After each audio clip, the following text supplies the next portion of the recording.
こんにちは、ピオです。今日はお隣の栃木県の観光スポットに行ってみようと思います。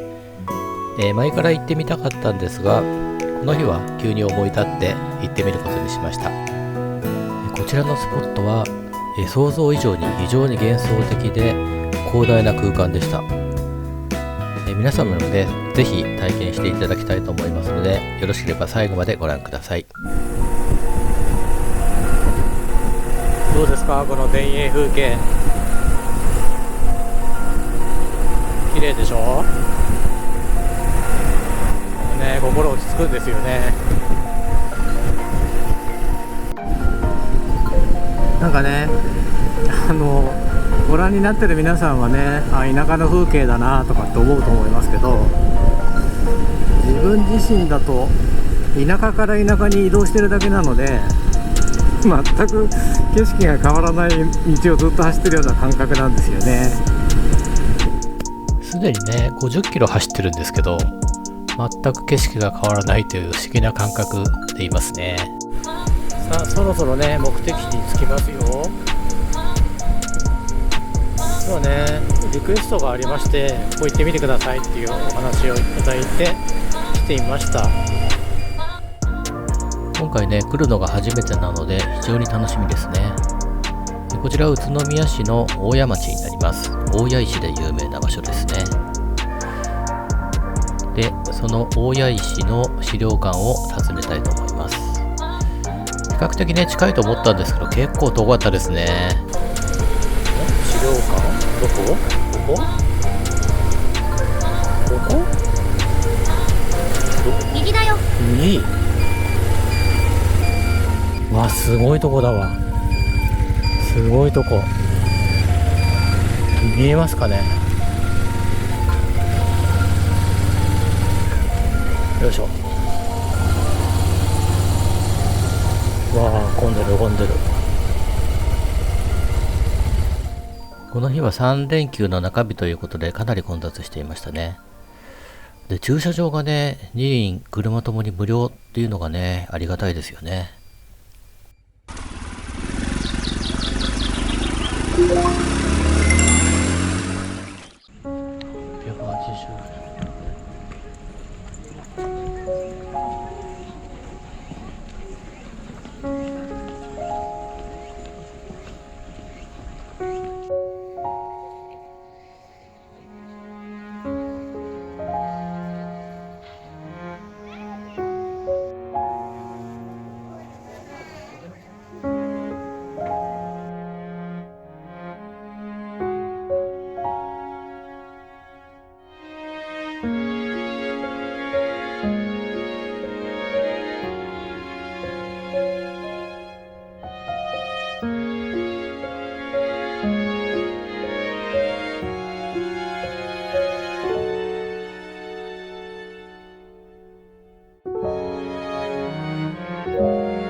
レ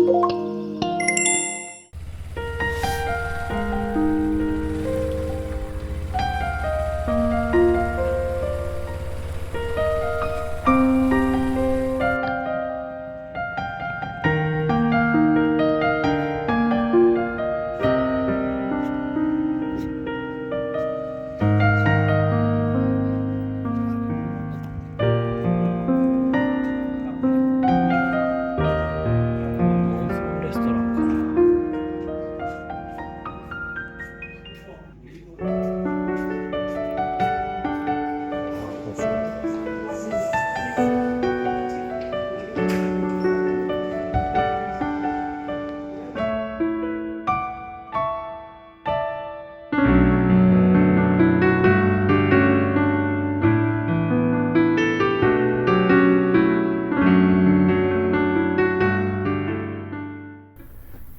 すっかりね、稲穂が実ってますね。はい、大家のね、採石場跡、すごかったですね。で、3連休の中日だったので、すごい混んでて、思うように撮影ができなかったんですけども、ちょっとでもね、ご紹介できればと思います。はい、こののどかな場所から今日は、お別れです。はい、本日もね、ご視聴いただきありがとうございました。このチャンネルでは、今日はね、栃木県でしたけど、主に群馬県の、あまり紹介されてない場所を見つけて、皆様にご紹介したいなと思ってます。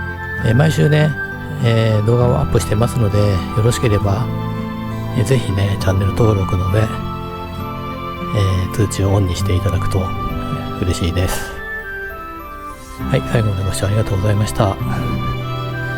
じゃあね、そろそろ帰ります。また来週。ぼっち。